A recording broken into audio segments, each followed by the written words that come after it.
Mm. So welcome, everybody, to our Sunday celebration. Let's move into that beautiful space that's always there.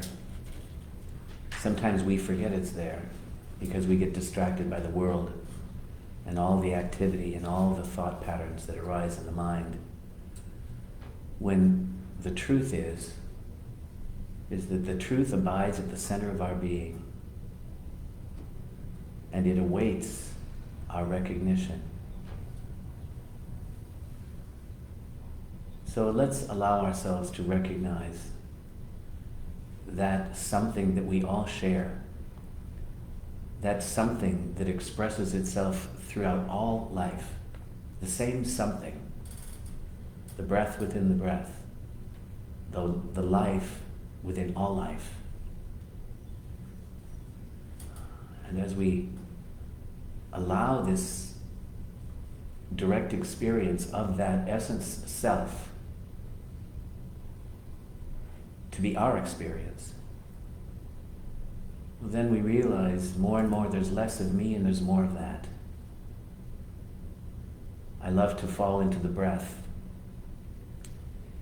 and letting the breath be my journey home, knowing that I don't do the breathing. The breath is breathing me. It always has. If I had to be in charge of the breath, it would be a horrible mess. I would say, am I breathing the right way or am I breathing the wrong way? But just in knowing that the breath is breathing me, well, then I can observe, is my breath shallow? Is my breath deep? Is my breath a form of release? Like when I exhale fully, can I find myself moving into a place of repose? In my experience in life, when people are very upset, they stop breathing. And usually what I say is just exhale, and then an exhale will happen. So if we start with the breath, letting it be our ally, it can take us home.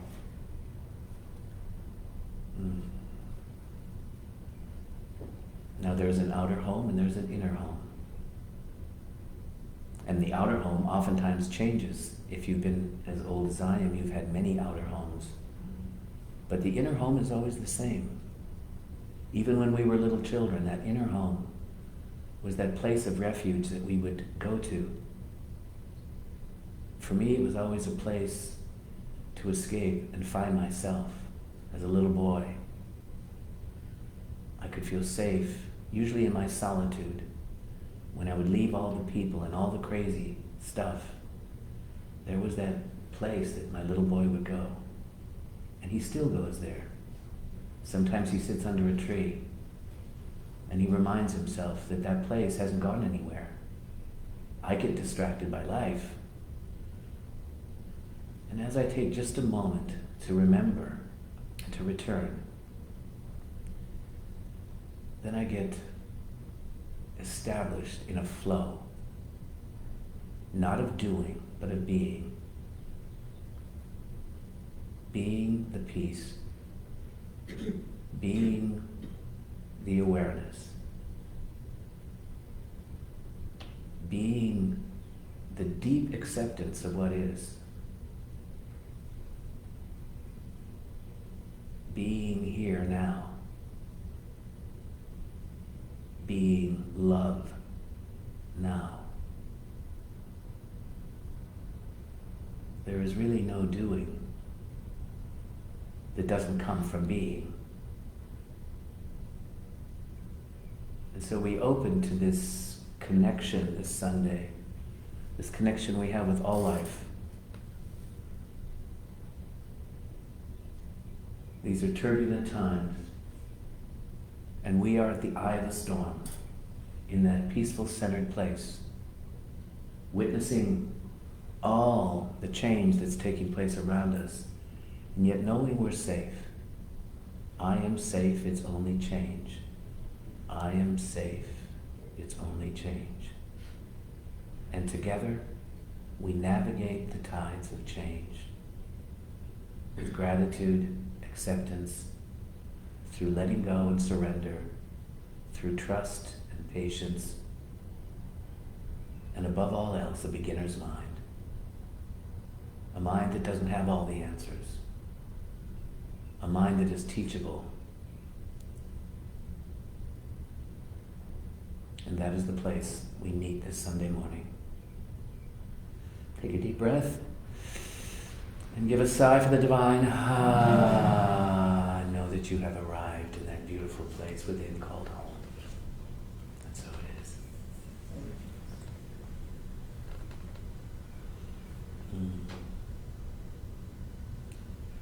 For me, spirituality has to be relevant. It can't be, at this stage of life, a game that I play with a bunch of doctrine and some silly concepts like original sin and heaven and hell as states where you can go. And spirituality has to be practical. How can I navigate during these troubled times in the most effective way where I become part of the solution, not part of the problem? You know, I had a teacher that used to say, you don't have to fix all the problems in the world, just make sure you're not one of them. And I used to laugh when he would say that, but it's true. So am I being proactive and not reactive?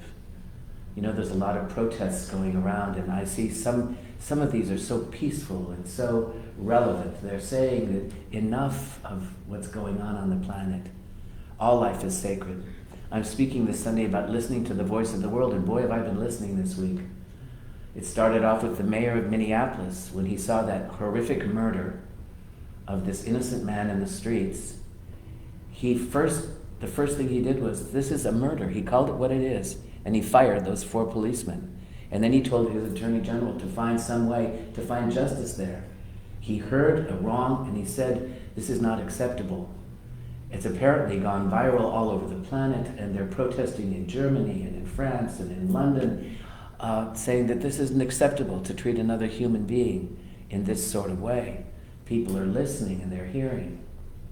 In watching these protests, I observed the police chief in Flint, Michigan, and when he went to the protesters, he says, so what is your issue? And they said, we want equal justice. And he said, I can understand that. We're tired of our young black brothers going out and dying just because they went outside the house. And he said, is there anything else that I can do for you? And they said, yes, will you march with us peacefully? He took off his gun and he walked arm in arm with them through the streets of Flint, Michigan, saying, I am here with you. I am here with you. We're going to go through this together. We hear people saying, we are better than this. I hear Joe Biden saying, we are better than this. And then I hear someone else saying, no, we're not better than this because this keeps happening. We can be better maybe someday if we expose this inhumanity to one another. You know, I grew up as a young gay man in New York City, and I remember the police would come to the clubs, and they would have their billy clubs, and it was illegal. This was in the 70s. And I know what it can feel like to have the police coming after you with a billy club just because you're a gay man. I can't imagine what it'd be like to be a black man walking down a street in Alabama. So I can have a sense of what they must be going through. So could we as a species be willing to listen to one another when the voices of humanity are crying out, I can't breathe? They had the memorial service, one of the many, for George Floyd. And I watched it and wept as this beautiful man was eulogized by his family. What a gentle soul he was. He was the big brother, raised by a single mom.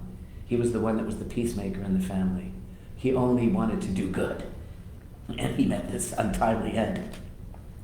And when Al Sharpton got up to give the eulogy, Al Sharpton said, as a preacher man, I take offense when a president will walk across a peaceful protest with military and hold up a Bible in front of an ancient church. And the thing that upset me most of all was that he didn't open it. And so then Al Sharpton said, I would suggest he open it to Ecclesiastes 3, which says, for every season there is a purpose, and a reason under heaven. A time to reap, a time to sow. And he says, these are different times right now. We need a new season, a season of compassion, a season of forgiveness, a season of justice. So it's time to use this as a wake-up call for our planet.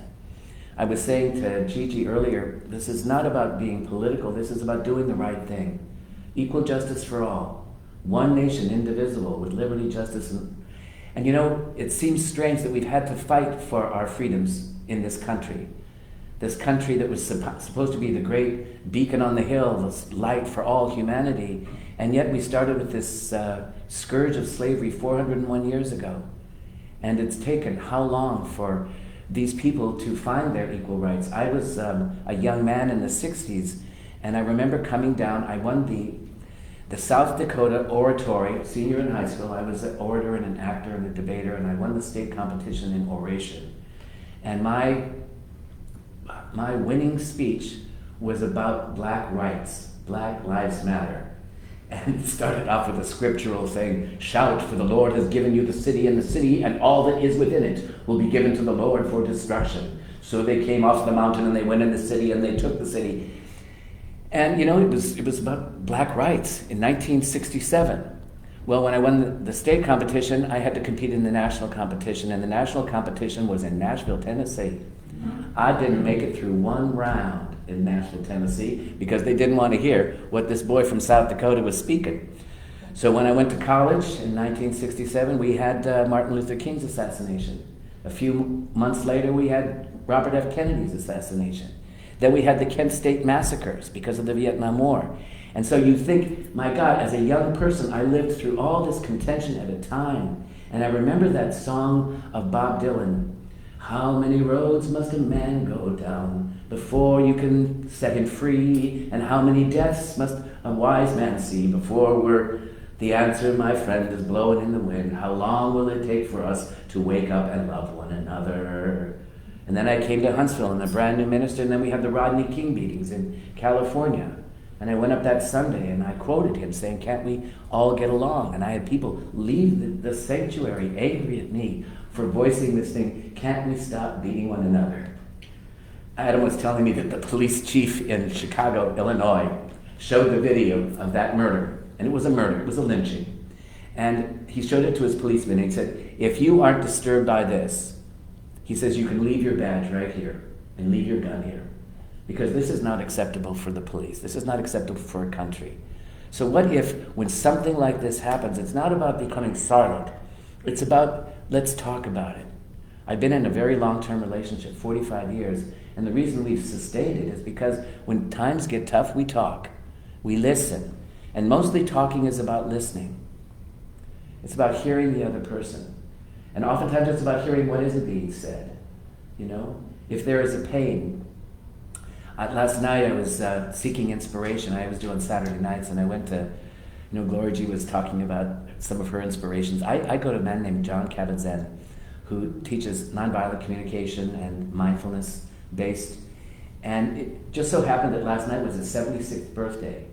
And he had 120,000 people from 20-some countries there singing happy birthday to him. And he said, no offense, I'm not doing live streaming tonight. I'm going to go out and celebrate my birthday. But he said, I have given a little video for you to maybe help you as a gift from me to you. And the little video was him speaking about what he called the 7 attitudes that are necessary at this time on the planet so we can navigate the tides of change. And I found in the simplicity of his message exactly what my soul needed to hear. Because it's about who am I being, not what am I doing, that is really necessary. So he says the first thing that it's necessary to be is a beginner's mind. A beginner's mind is someone that's teachable. That someone says there's something to be learned from this. How can we grow in the midst of a pandemic? What if the pandemic, in a strange sort of way, is a blessing because it woke up this whole planet? We needed to be waked up, didn't we? And then George Floyd, he became a martyr for so many that were the unnamed ones. Now there's a name, and we can see that this is not acceptable behavior anymore. It's like the bully on the playground that would beat up on the less fortunate ones. that behavior is not acceptable. So we're seeing something come, and then the beginner's mind can actually say, how can we use this for the betterment of the planet? How can I be a better person because of this? Am I going to be a voice that says, no, I've had enough? I spoke with a colleague this week, and she's a dear, dear friend of mine, and she's been a minister for over 40 years. And this week, she was attacked, essentially, by the very people that she had depended on as her spiritual family. They said that what she said was a racist thing, and she said it wasn't meant to be racist. She was trying to get at the roots of racism, and they said all white people are racist just by being white people, and she said, I don't agree with that. And so when they came down on her really hard, she basically, after feeling this feeling of betrayal inside her, and you know, we're all feeling stuff right now, you can't avoid it. And she said this wail came out. She said the only other time that wail had come out of me was when a dear friend of mine had died, and I felt like a part of me had died. So she said, I knew that this feeling was important that it come up, and when the feeling came up, it just basically said, I'm done. I've had enough. And the next morning, she wrote an email, said, I'm entangling myself with this organization that I've served for 40 years. I'm setting myself free to do the rest of me, the best of me, and the not yet expressed of me. I thought how poetic that was. And so I called her and I said, are you okay? She says, I've never been freer. Anybody out there step out of something and never been freer? Or am I the only one? Okay, we got one and me, and two, three. Okay, good, you too. Sometimes it takes courage to say enough of this. And then so she was inquiring into her journey. And she says, you know, there's a beautiful phrase that says, act locally and think globally. She says, I'd like to change that into more of a spiritual way of thinking. She said, think spiritually, meaning in wholeness, and then act consciously. How beautiful is that? And I wrote that down. Think spiritually. That this is all about the whole. It's about all the planets. It's about all of our children. These are all our children. And we want our children to inherit and to do a better job than we've done. We've kind of screwed it up. I apologize, but we're trying to wake up. But it's going to fall back on you to make science sacred. That we listen to the planet. That we listen to scientists. And that we let our religions come together, not under the cloak of separation and divisiveness, but under the cloak of they're all saying the same thing. God has no religion. This week I heard General Mattis and General Kelly, both on the Trump administration for a very long time, saying we need a leader that won't divide us but that unites us. We need a spirituality that unites us. We don't need to be killing each other and shooting each other and hating each other and fearing each other. We need to learn to start loving one another. So that is thinking spiritually in a sense of wholeness, and then acting consciously, what is mine to do? Who am I to be? And it is important that we do and be the best that we can at this time. It's crucial, it's an imperative. That we be the best mother for our kids and the best kids for our mom. That we be the best citizen in our community. That we be the best neighbor when your neighbor needs some help. You know, I remember the very first line of Tale of Two Cities, and it feels so relevant for life right now. The very first words of Dickens' classic novel was, these were the worst of times and these were the best of times. And it feels like we're going through the worst of times and the best of times because there is the potential for humanity to awaken during these really dark times. My friend Carol Carnes, she did a talk last week and she sent me a link to it and I watched it. And it was called Deconstructing a Paradigm is Painful. It's kind of a long title. But what we're doing is deconstructing a paradigm. The paradigm of how we used to think it was. I remember when I first came to Huntsville, they told me that in Arab, they used to have a sign that said, if you're black, don't let the sun go down in Arab. And I thought, wow, I didn't realize this is real. And even though in my lifetime I haven't known that kind of persecution, I know that it's all around me. You know what we are known for in Alabama? We have got the lynching museum down there in Montgomery, Alabama. The lynching museum. They gave the Pulitzer Prize out for literature about 2 weeks ago, and I was really moved by it because they gave one of the Pulitzer Prizes for literature to a woman who'd been deceased for 75 years. And she was the one reporter who had the chutzpah to write about the lynchings in the South. She wasn't going to keep quiet. She was going to say, this is what they're doing down there, and it's not acceptable. So 75 years after her death, she gets a Pulitzer Prize. Yeah, so could we be the voice, even if it irritates people, that says enough? I'm going to disaffiliate with you if you're not doing work that is serving the oneness, that is spiritually oriented, that's going to bring us together and unite us. That's what this is all about for me, is coming together in a united field. We're stronger together than we are apart. So John Kabat-Zinn, he said, first you need a beginner's mind. And then the second attitude that you need in order to operate from this field of beingness is you need a deep acceptance of what is. Now, people don't want to accept it. I don't want to accept the pain that I'm going through. He said, ironically, only by accepting the pain can you deal with the pain. Emotional pain, mental pain, physical pain, fear. By feeling the fear, we can say, now, who is afraid? Maybe it's my little boy that's afraid, and I can be this older part of me that can say, hey, we're going to be safe. We're going to get through this. You've been through a hell of a lot in your lifetime, and you're going to get through this. I loved it when Barack Obama spoke to the young graduates of 2020, and he said to all of them, we need you because you're our future. And he says, we've been through worse things. We've been through slavery in this country. We've been through a civil war in this country. We got through it. We've been through World War I and II. We've been through a pandemic. We've been through a Great Depression, and we got through all of these better because we learned to come together.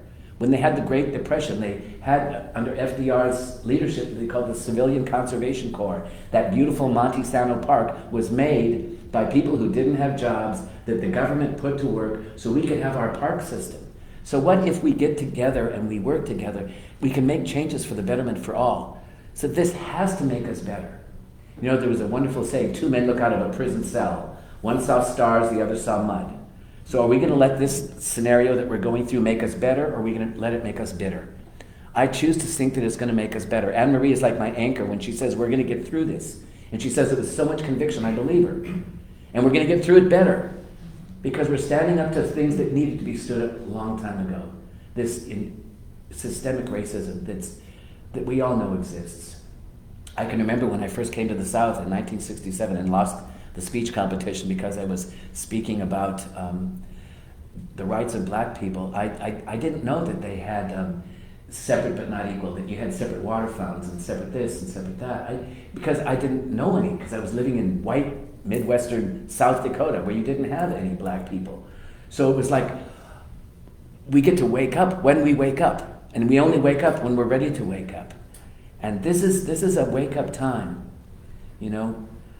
Last month I did that wonderful series about a new earth, and the earth needs to wake up, and it can only wake up when we wake up.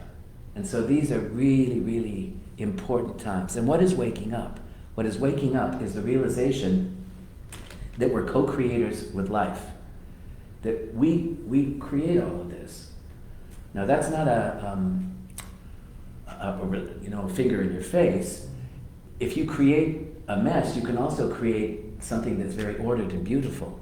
So when I take responsibility for what I've created, then I can create something new. You know, but it requires a new heaven and a new earth. It requires a new consciousness in order to have a new manifestation. It's a wonderful game to play, to put your house in order. So my friend Carol Carnes, she had a dream. No, she didn't have a dream. She had, she was watching one of those animal YouTubes that people put on things because she loves animals. And in this YouTube, there was a black bear who was coming down this mountaintop, and someone was videotaping him. And the bear looked over, and he saw one of those orange cones that you see in streets, and it was on its side. The bear walks over to the orange cone, and he takes it, and he puts it upright, and then he goes off into the forest. And as she was describing that, I realized the bear knew that something was not right, that it needed to be made right. Could we as a species know that the cone is turned over and it's time to turn the cone upright so we can move forward? I mean, that's what it feels like for me, that it's time to find our voice, to allow ourselves to be that which is emerging, to live in a conversation with life so that we can then navigate these tides of change, to navigate the tides of change.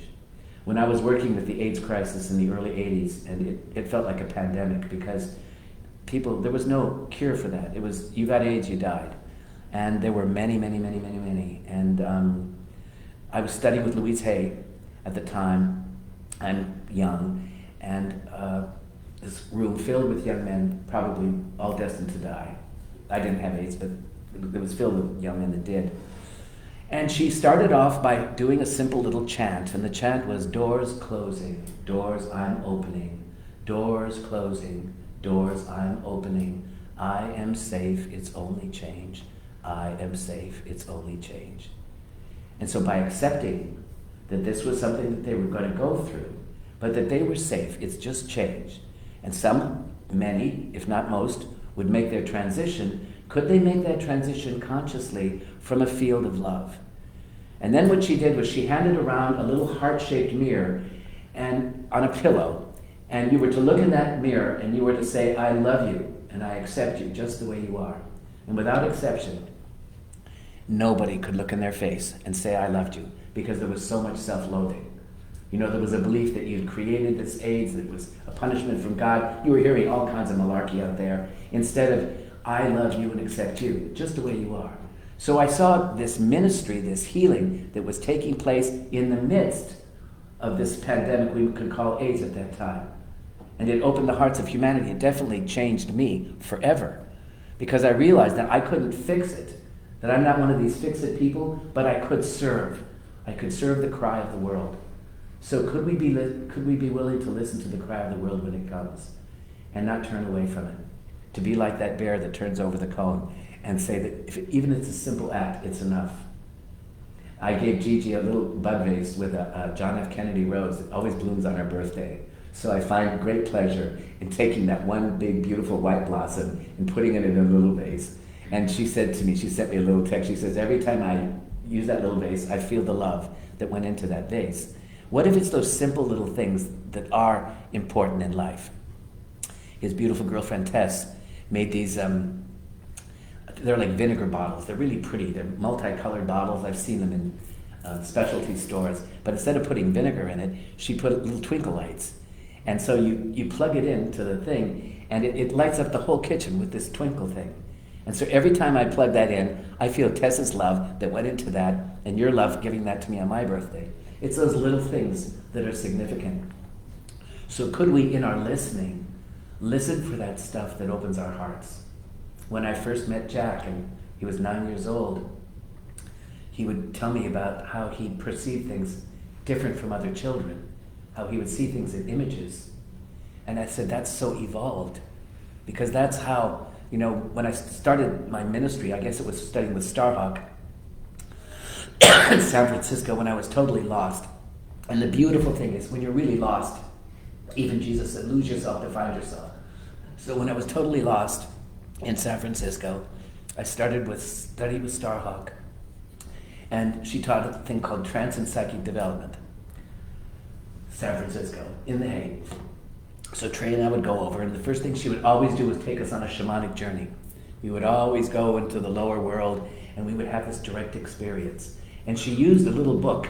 That's why I love using books when I teach a class. It was called The Psychology of Consciousness by Robert Ornstein. It was very scientific for a spiritual thing. And he talked about, as a psychologist, that we have the left hemisphere and the right hemisphere.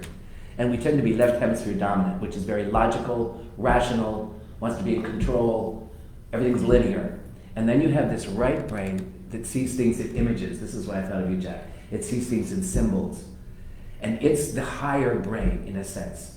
That's why Jesus said, when I speak, they do not hear. He speaks in parables. Maybe they'll hear. He speaks in symbols. That you are the wave awakening to your oceanic nature. See, the only sin is that we perceive ourselves as separate from God. That we think there's God and humanity when all there is God. In the beginning, God. It says right there in the first book. So it's all God. You know how humble you have to be to know that I am the wave of God, as did David. That's a Michael, wave of God, and Glory G, wave of God. It's all that. Then you have to be so humble. How can I let God manifest itself in me? Jesus said, I of myself do nothing. It's this oceanic presence that we all are. And what I do, you too shall do. It's time for us to rise up to who we are as spiritual beings having a human experience. There's only one spirit here. And that spirit, never born, never dies. But it does require that we learn to love it. When Jesus gave us those first two commandments, to love God with all your heart and all your soul and all your might, And then secondly, to love your neighbor as yourself. He prioritized it. First, we have to love this presence that we all are, this invisible essence, something that creates everything out of itself. And to get curious about it. How does it happen in my life?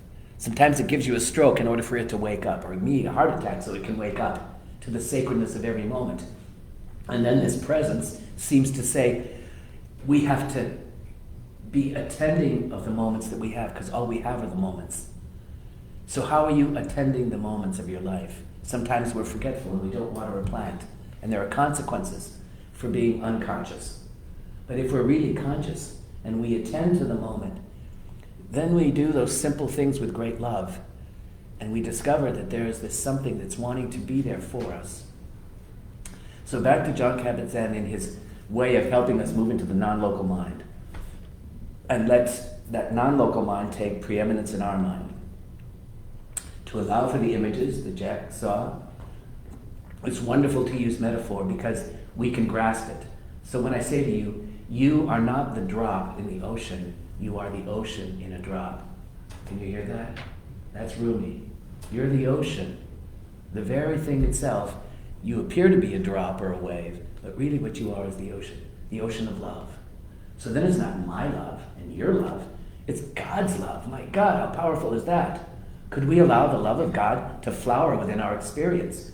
And you know that divine love loves everything with equanimity. It loves even the least of these. It cannot build walls, it wants to build bridges. It wants to embrace all of its creation. When I was in South Africa, and you hear exactly what you need to hear. And I'm doing this new class, it's called Catching the Threads. The threads of truth are always there. And when I arrived in South Africa, it was 1999, it was right around my birthday. It was Thanksgiving. Trey went to the Rollins for Thanksgiving. He said it was one of the best Thanksgivings, even when I wasn't there. I went to the Parliament of the World Religions. And the first thing I noticed in Cape Town were the little black children, most of them orphans, sleeping in piles. Not the white privileged children, the little black children. And I saw this white owner of a shop take one of them, picked him up, and threw him out into the street because he was sleeping in his cubicle. And I'm thinking, this is not comfortable for David. And the first woman that spoke was a black woman, and she had lost all 5 of her children to AIDS. AIDS is not a gay disease, it's on the planet.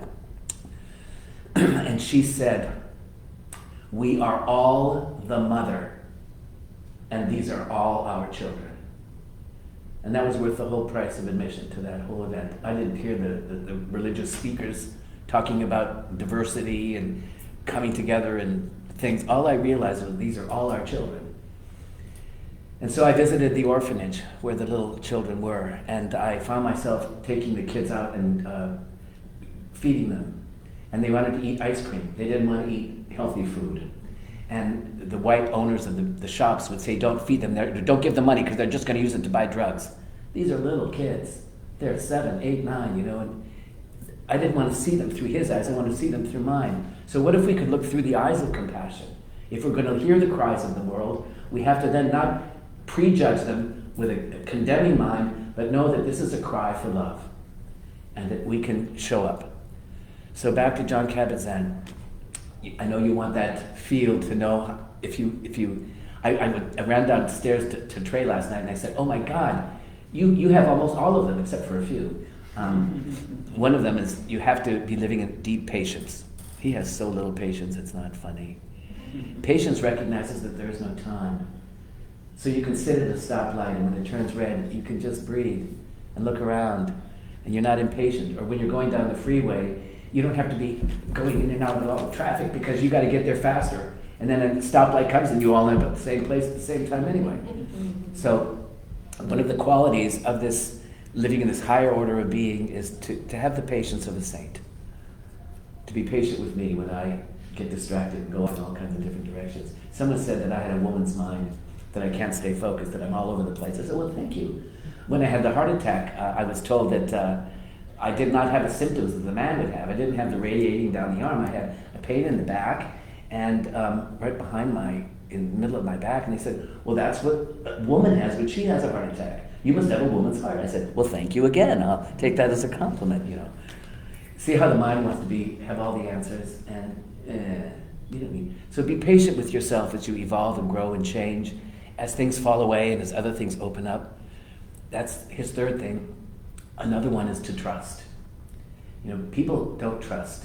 They don't trust each other. They don't trust life. There's a beautiful Sufi saying that says, trust in Allah, or trust in God, if you will, but tie your camel to the tent. So yes, trust that life is here for you, but still do the common sense thing like wear a mask. One of the women that comes to the center, she called me and she says, I won't show up at the center if you're wearing masks. And I said, well, I guess then you shouldn't come. Because we wear the mask, as Andrew Cuomo says, to be smart. He says, we're New York smart. We're smart, we do the things to protect each other. We're tough because we show up for life and we don't run away and we face this thing together. And he says, and we're united. We in New York are united as one community, as one family. We're not going to sit there and say, no, I'm not going to do it. When I walk into Costco or Publix, I think it's respectful to wear that mask. It helps them, it respects them, and it protects them, and it protects me. So we wear it for each other. That's being smart. That's being tough. That's being united. So that's trust. Can we trust that this is here for us at some deep level? It's here to wake humanity up. It may feel uncomfortable. So we've got patience, we've got trust, we've got acceptance, we've got the beginner's mind, and then he said there is this beautiful thing called letting go. To be able to let go of something. Some people just can't let go. They get something in their craw and they just want to go on and on and on about it. I learned that when I came to the South. They go on and on and on. They just don't let it go. And so John Kabat-Zinn used this beautiful little metaphor. He said in India, they catch the monkeys. When the monkeys come down from the hills, they'll take a coconut, put a hole in the coconut, and then put a banana in the coconut. So when the monkey comes down and smells the banana, he puts his hand in the coconut, takes a hold of the banana, but he can't get it out because he won't let go of the banana. And so that monkey then becomes trapped and caged because he wouldn't let go. So the question, the metaphor is, where are you trapped? What can't you let go of? Is it a story? Is it an opinion? Is it a judgment that keeps you trapped? And he says, another phrase for letting go is just letting it be. And I like letting it be. Because sometimes I can't let go. I can get really pissed off at somebody, but I can just let it be. I'm just pissed. We have a neighbor that cuts all the trees down. Every time I see him, it just kind of goes like this. He buys the old houses in 5 Points, cuts the trees down. I'm surprised he doesn't put cement where the grass used to be. And so I get to be okay with my own reaction, but then I get to let it go instantly. It comes and it goes, and just like a negative thought, you see it moving through the mind. It's there to move through it, not to build a condo there. Yea, though we walk through the valley of all this sticky stuff on the planet, you don't have to build a condo there. It comes through, and it comes through because it's supposed to go through. That's the nature of the mind. So, then the last one, John Kabat-Zinn said, the quality of being that is so necessary is that of non-striving. Non-striving. He said, now this is very, very difficult for people in the Western world because we have a culture that does strive, that wants to be the best, that wants to be the achiever, the winner. I'm a winner, I'm not a loser, right? We strive for that. But he says the deeper idea in Buddhism, non-striving means that I'm not the doer. I'm not doing it with an expectation that this is the result. I serve because it feels good to serve. And so then he says, what flowers when you're in this non-striving, you have the generosity of spirit. The generosity to show up and give a flower to a friend. When people walk by our house and we get so many compliments from strangers, just say, I have to tell you, the beauty that you bring to the neighborhood is so meaningful. And I find myself, my gardenia bush is full of blooms. So I find myself picking a gardenia and then handing it to them. Sometimes I'll put it on the car so they don't have to get too near me, and then they can walk away with the gardenia and smelling it. And just to have that simple exchange, it's not my gardenia bush, it's the gardenia bush. And she wants to be smelled and to be held in her arm and to be put in a little vase so that you can make the room smile. They say in all your purchases, always purchase flowers for your soul.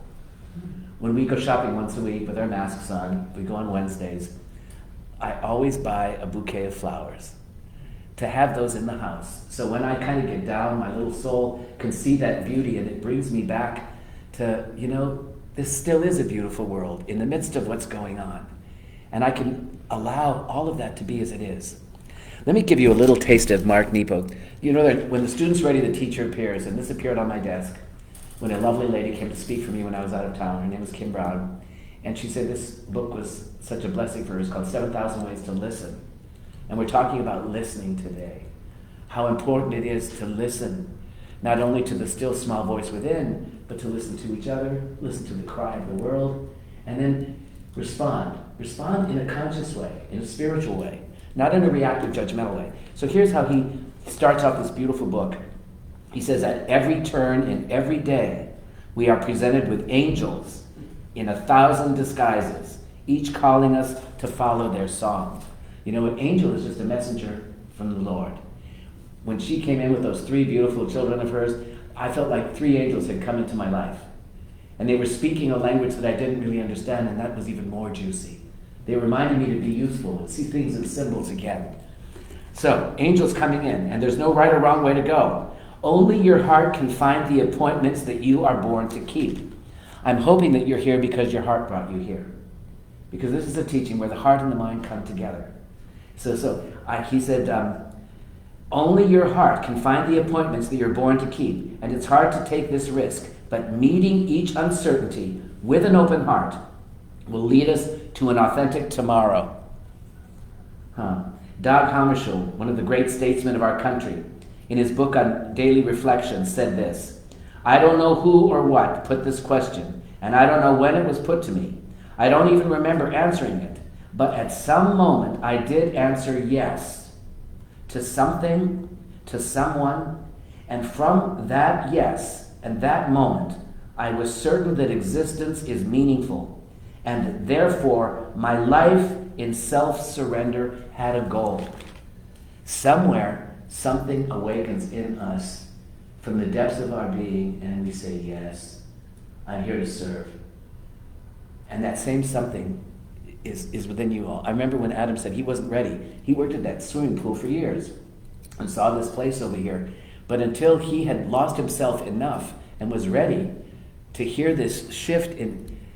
So when the student is ready, the teacher, and the teacher is life, appears. So he goes on to say, it involves holding our opinions and our identity lightly. That's the beginner's mind. So that we can be touched by a future. And it means loosening our first hold on how we see the world. So that other views can reach us and expand us and deepen us and rearrange us. Saying yes is the bravest way to keep leaning into life. To leaning into life. Life is wanting to move us forward. Life is wanting to evolve us so that we can grow. You know, my prayer partner, we spoke this morning, and someone asked him about all the failed relationships. He had many relationships. And he says, I don't ever consider them failed relationships. I consider them relationships that were for the time. And if you grew in that relationship, then it was a valid relationship. It wasn't a mistake. Now, sometimes we grow in uncomfortable ways because we try to be with someone where it's not a good fit, where there's not coherence.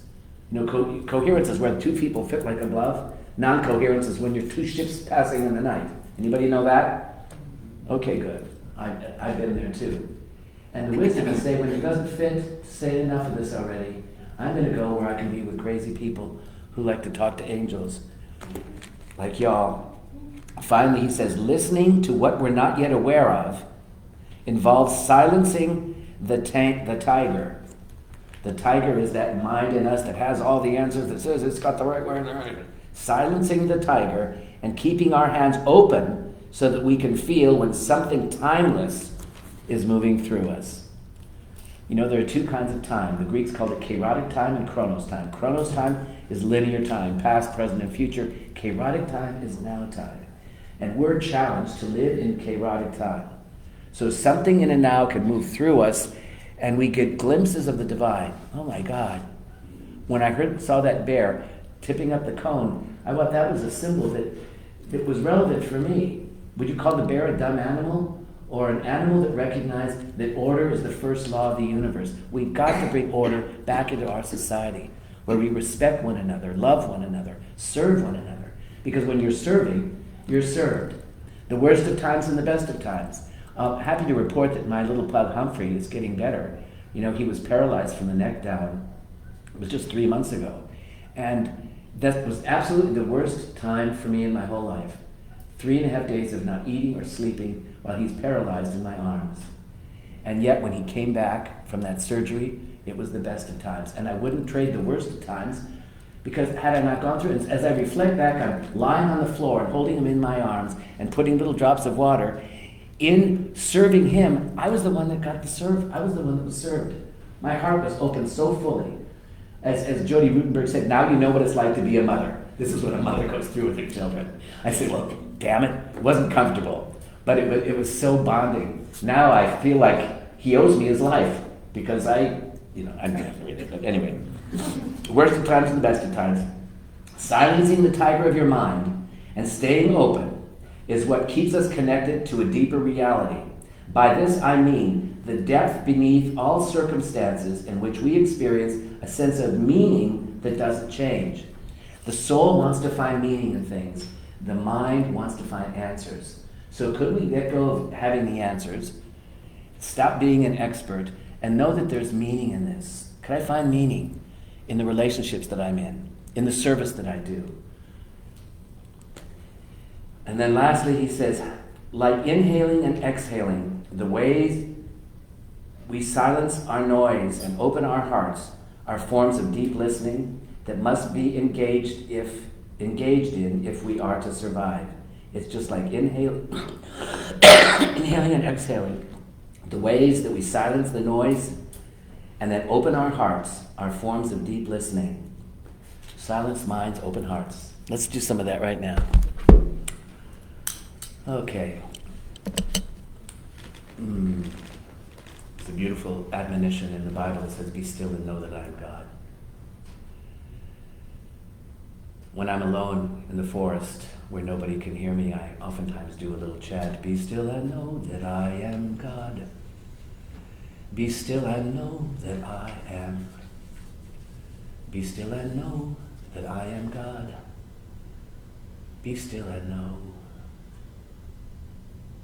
So there is a knowing that is always there, that arises in the stillness. Stillness, which is the language of God. Everything else is a poor translation. And so the beauty is just in stopping and being still. This knowing begins to flower within the field of our open-hearted awareness, where head and heart come together. And we notice this awake awareness doesn't really think, and yet thoughts may arise within it, but we recognize that thoughts are of the ego, and this awake awareness is of the soul. And so as we become less of me and more of thee, less of the wave that thinks it's different and become the ocean, then as Swami Satchitananda would say, we cannot stop the waves of life from flowing, but we can learn to surf. So thoughts will arise and we can surf those thoughts. We don't have to drown in them. And underneath all those thought patterns and all those emotions, there is that peace that passeth all understanding. It means it's beyond thought, beyond cognition. It's just a knowing, a peaceful knowing. In the midst of all that trauma, even with Humphrey, there was this peace that was holding both him and me. And through his adversity, he gave me the gift of surrendering to that peace. I couldn't fix him. I could barely help him, but I could serve him by offering my heart. And so we have a world now that can't breathe. And so we get to breathe with it. knowing that this breath is life itself. And we are that life, breathing itself into existence.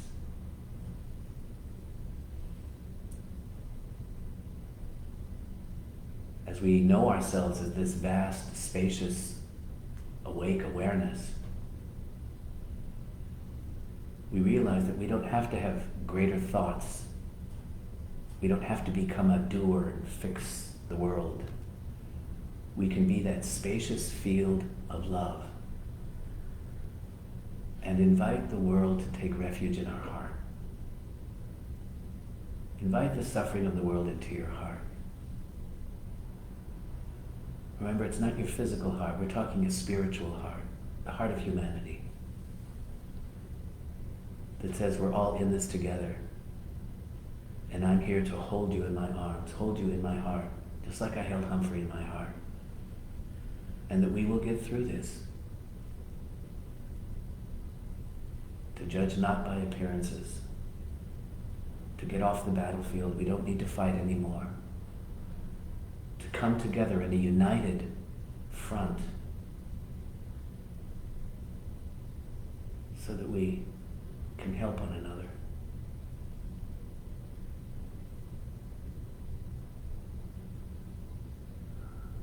Feeling ourselves held in the arms of grace, forever safe in the arms of love, like a child who needs protection from a mother's warm embrace.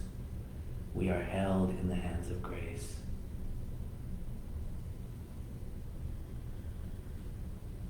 And to know that somehow life becomes easier. Jesus used metaphor, and he would say symbols. He would say, be like a lily of the field. Notice how they don't toil or struggle. And yet Solomon in all his splendor was not arrayed as one of these. He would say, does your heavenly Father not give you everything you need in advance of your asking? If he does not deny the bird its food, how would he deny you what you need? And so when we realize that life is giving us probably the most precious thing by giving us the breath, by giving us a life, what a privilege it is to be alive. That we've been given a mind that is open and can explore truth at the deepest level, no longer being told what to believe, but being invited by life to get curious and discover something that is so powerful. It's as if we are remembering something we already know. We have forgotten who we are, and now we're remembering.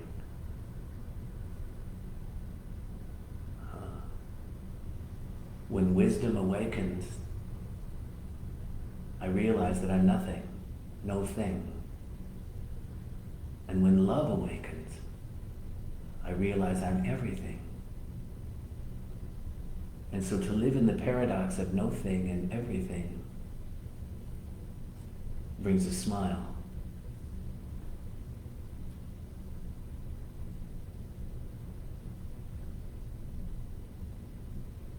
Observe yourself sitting in your chair. Remind yourself that you're safe, it's only change, and that we're navigating these tides of change together.